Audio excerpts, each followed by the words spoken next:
Coach Phipps, you saw the Cougars in uniform today, and even though they were only running against each other, how do you think they did? Let's talk about the women first.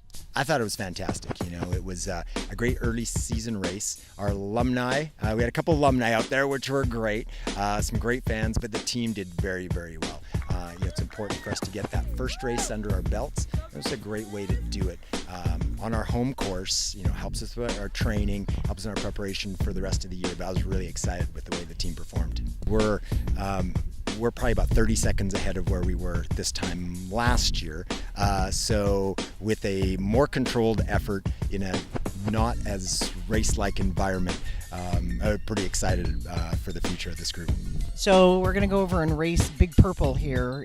Do you feel good about the basis you saw today in order to do well in that next meet? Oh, absolutely. I think we can go in there and still perform well in a very controlled effort, which is going to be very key for us because it's easy to get excited for both sides. And I think both teams have big goals, and I think it's important, especially for us, to be under control in that race and make sure we're really focusing on when we get to Wisconsin, Pac-12s, and then to regionals and beyond.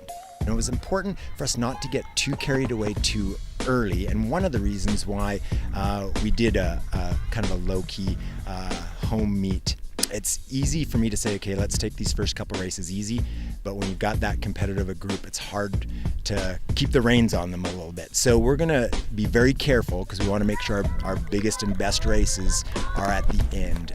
Last year we put a lot of eggs into that regional basket and it worked out very, very well. But we have some different goals now, not just about getting to nationals, but being a top 10 team. So we need to plan our races very carefully, and I think our schedule bodes well.